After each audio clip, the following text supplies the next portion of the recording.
sou a professora de Física Beth Carvalho e esse é o meu sinal. O tema da aula de hoje é Circuitos Elétricos 3. Essa aula se encontra no volume 3 do PET de Física do terceiro ano, semana 5. Na aula de hoje, iremos saber como medir a corrente elétrica num circuito em série, paralelo e misto. Saber avaliar a corrente elétrica em cada ramo de circuito série, paralelo e misto simples em função de suas características. Saber medir a corrente elétrica em cada ramo de circuito série, paralelo e misto simples e a DDP em cada elemento de circuito. Vamos lá? Pois bem, terceiro ano, nós falamos bastante sobre circuitos elétricos e nós vimos que nos circuitos elétricos nós vamos ter geradores de tensão elétrica, de diferença de potencial, nós vamos ter receptores. O que são os receptores elétricos? São os equipamentos que convertem a energia elétrica em um outro tipo de energia. Por exemplo, um liquidificador, um motor elétrico, um televisor. Temos ainda os resistores. Resistores são tipos específicos, especiais de receptores elétricos. Os resistores convertem totalmente a energia elétrica em energia térmica. Por exemplo, o ferro elétrico, o chuveiro elétrico, a chapinha, a misteira. Além desses dispositivos, em um circuito, nós podemos ter também dispositivos de controle, vamos conhecer alguns: amperímetro, galvanômetro, voltímetro, multímetro, vamos falar sobre eles. E ainda dispositivos de segurança, vamos falar de dois deles, que são os fusíveis e os disjuntores. Bem, amperímetro é um dispositivo de controle utilizado para medir a corrente elétrica que atravessa todo um circuito, uma parte do circuito, um ramo do circuito ou atravessa um elemento qualquer do circuito. O símbolo do amperímetro é esse representado aqui. Amperímetros, eles podem ser analógicos ou digitais. Os amperímetros devem ser ligados em série com o elemento ou com o ramo de onde a gente está querendo medir a corrente elétrica. Existem amperímetros que são chamados de amperímetros ideais e existem os amperímetros reais. Nos amperímetros ideais, a resistência elétrica interna deve ser nula, tendendo a zero. Mas nos amperímetros reais, a gente não consegue isso, mas a resistência elétrica tem que ser muito pequena. Por quê? Quando a gente colocar o amperímetro naquela parte do circuito, não pode mudar a resistência total, não pode mudar a corrente elétrica total daquele circuito. Senão não vai medir, não é mesmo? Vai apenas alterar. Galvanômetro é um instrumento que, como o amperímetro, vai medir a corrente elétrica. Também deve ser ligado em série com o elemento ou com o ramo do circuito que se quer medir a corrente. Mas a diferença é que o galvanômetro, ele mede correntes muito pequenas. Na hora de se ligar um amperímetro ou um galvanômetro, reais, na verdade, deve-se observar se a resistência interna do amperímetro e do galvanômetro é bem menor do que a resistência elétrica total do circuito ou daquele elemento ou daquele ramo que a gente está querendo medir. Um outro instrumento de controle é o chamado voltímetro. O voltímetro, ele vai medir a diferença de potencial ou a tensão entre suas extremidades. Ao contrário do amperímetro, que liga em série no circuito, o voltímetro ele deve ser ligado em paralelo nas extremidades do elemento do circuito que a gente quer medir a tensão, que a gente quer medir a DDP. E esse voltímetro, ele tem que ter uma resistência elétrica, também ao contrário do amperímetro, que deve ter uma resistência muito baixa, tendendo a zero. No caso do voltímetro, a resistência elétrica ela deve ser muito alta, tendendo ao infinito. Por quê? Nós vimos lá na primeira lei de Ohm, quem vê, ri. Quanto maior a resistência elétrica, quanto maior a oposição à passagem da corrente, menor vai ser a corrente elétrica que atravessa aquele ponto, que atravessa aquele elemento do circuito. Então, quando um voltímetro está ligado em paralelo em uma parte do circuito, se a sua resistência for muito alta, se a sua resistência tende a infinito, ela não permite que a corrente atravesse por ele, alterando assim as características do circuito e do elemento que ele quer medir a tensão. Aqui está o símbolo do voltímetro. Um outro instrumento, também bastante utilizado, é o multímetro. Qual é a diferença? O multímetro, dependendo de como ele está selecionado, ele tem um seletor, dependendo de como a gente vai selecionar esse seletor que existe nele, e dependendo também de como ele vai estar ligado no circuito, ele pode medir diversas grandezas. Então, ele pode funcionar como um amperímetro ou um galvanômetro, medindo a corrente elétrica. Ele pode funcionar como um ohmímetro, medindo a resistência elétrica. Ele pode funcionar como um voltímetro, medindo a tensão ou diferença de potencial. E ele pode medir outras grandezas. Ele pode medir capacitância, pode medir também temperatura. Então, ele é bem versátil. Aqui dois exemplos. O primeiro desenho amarelinho é o multímetro analógico e o segundo é o multímetro digital. Temos também, muito importantes, os chamados dispositivos de segurança. Nós vamos falar sobre dois. Vamos falar sobre o fusível e sobre o disjuntor. Como o nome mesmo diz, o dispositivo de segurança, ele vai fornecer uma segurança ao circuito como um todo ou a um elemento do circuito, a um computador, quando você tem um fusível no computador. No caso de circuito elétrico de automóveis, tem a caixa de fusíveis, são vários fusíveis, cada um vai estar protegendo uma parte daquele circuito. Então, como que isso vai funcionar? Como funcionam esses dispositivos? Primeiro, mostrando, esses dois desenhos são as representações em um circuito. Uma das representações, o amarelinho é a representação do disjuntor e o vermelho a representação de um fusível em um circuito simples, é a simbologia. E aqui nós temos a foto de disjuntores, uma caixa com vários deles, e de um tipo de fusível. Como eles funcionam?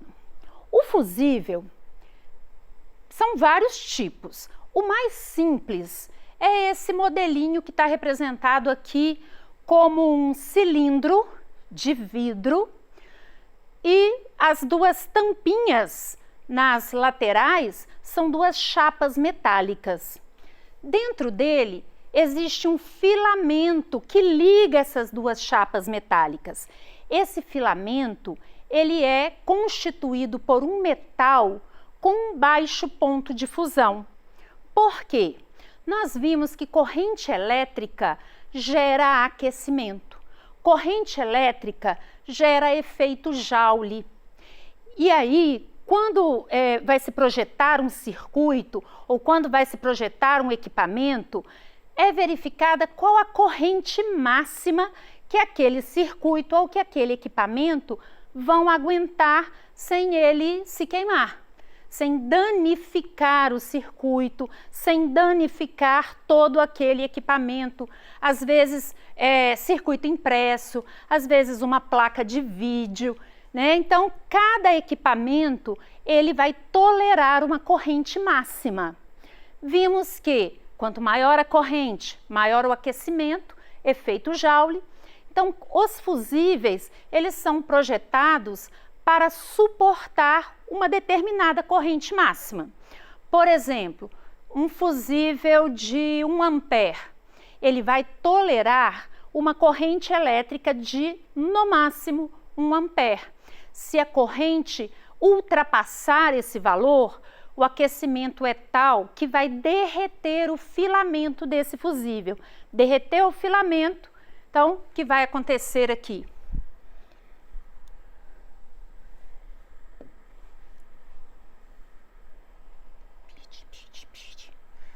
Perdi, gente. Aqui. Perdão. Derreter o filamento, o que vai acontecer? Esse circuito ele vai se abrir, vai cessar a corrente elétrica, ou em todo o elemento, em todo o circuito, ou naquele determinado elemento, certo? Se eu compro um fusível de 2 amperes, vai tolerar uma corrente máxima de 2 amperes. Se eu compro um fusível de 10 miliamperes, essa é a corrente máxima que aquele equipamento vai suportar. Existem algumas pessoas que, ao se queimar o fusível, ele tira aquele fusível, ao invés de comprar um outro e colocar no lugar, e é algo assim, preço bem acessível. Ao invés da pessoa trocar o fusível, ela pega um pedaço de um fio de cobre, cujo ponto de fusão é alto, né, um fio de cobre robusto, e coloca no lugar. E aí, fecha o circuito. Fechou o circuito, com um fio de cobre, a corrente vai passar, só que perdeu a proteção daquele equipamento. Então, ele não vai estar mais protegido, certo?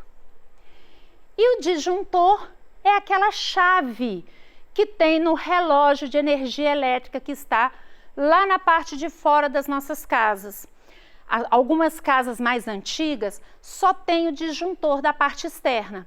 Outras residências têm uma chave, tem uma caixinha com várias chaves, vários disjuntores.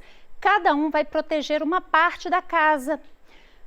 Disjuntores para o banheiro, que tolera uma alta corrente no chuveiro elétrico, um próprio para a cozinha, um outro próprio para a área de serviço, um outro próprio para as lâmpadas e as tomadas, onde vão estar ligados os equipamentos elétricos. O disjuntor, ele vai provocar uma proteção térmica e uma proteção magnética. Então, como isso acontece? A proteção térmica, vocês estudaram lá na termologia, lá na parte de dilatometria, que existe uma chamada lâmina bimetálica. Então, no disjuntor tem uma lâmina bimetálica de mesmo comprimento inicial, vai sofrer a mesma variação de temperatura, porém, os coeficientes de dilatação são diferentes. Então, a que tem maior coeficiente de dilatação, dilata mais, entorta, abre o circuito, cessa a passagem da corrente elétrica. É uma proteção térmica contra a sobrecarga naquele circuito. E a proteção magnética, nós vamos ver que existe uma bobina que cria um campo magnético. Vamos estudar isso lá no PET 4. Corrente elétrica gera campo magnético, que vai atrair uma chapinha, abre o circuito, cessa a passagem da corrente elétrica.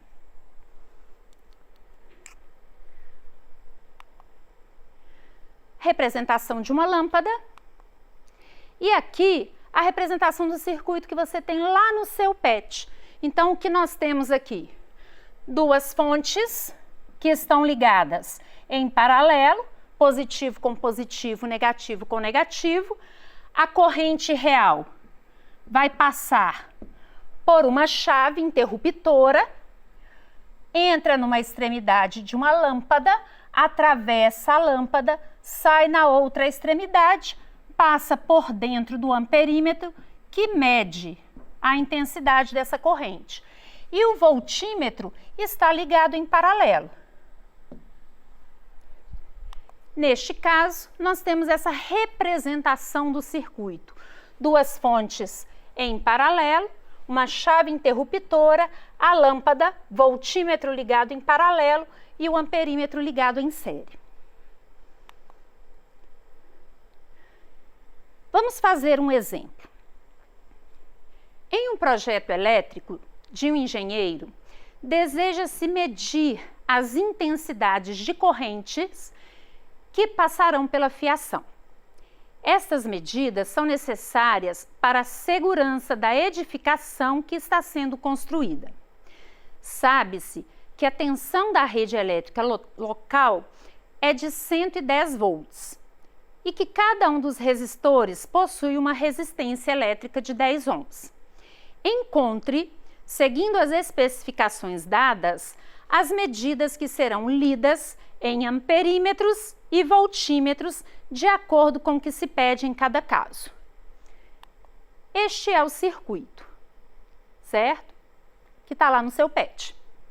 Então, na letra A, está pedindo para determinar o valor da leitura de um amperímetro que mede a corrente total que passa no circuito. E aqui ao lado está representado o circuito com os valores das resistências elétricas e da tensão, uma tensão de 110 volts e a resistência elétrica. Então, a primeira coisa que nós temos que fazer é calcular a resistência equivalente do ramo A. Então, 10 ohms cada um, estão em série, aqui vai ser a resistência equivalente à soma dos dois, 10 mais 10, que é igual a 20 ohms. Esses dois resistores estão em paralelo com outro resistor de 10 ohms, apenas dois resistores, a resistência equivalente vai ser o produto 20 vezes 10 dividido pela soma 20 mais 10. A resistência equivalente nesse caso vai ser 200 dividido por 30, a resistência equivalente vai ser de 6,67 ohms.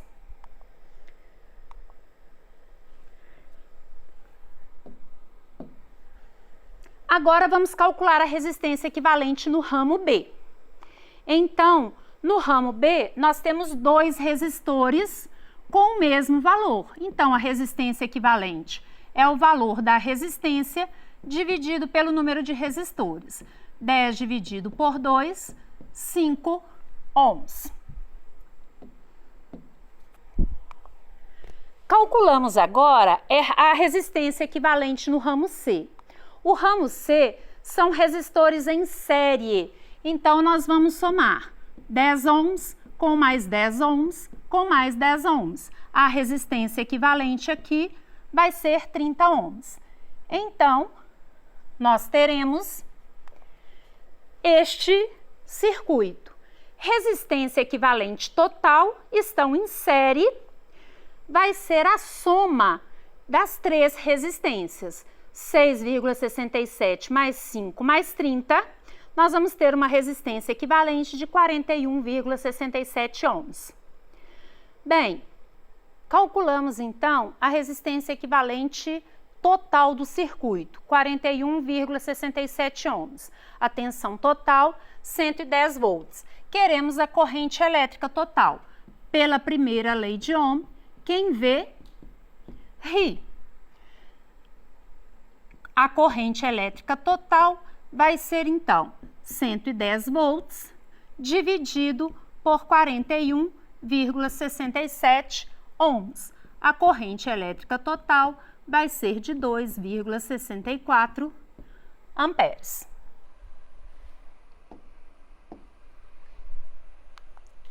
Bem, hoje nós aprendemos sobre multímetro, voltímetro, amperímetro e galvanômetro, fusível e disjuntor e as medições em um circuito elétrico.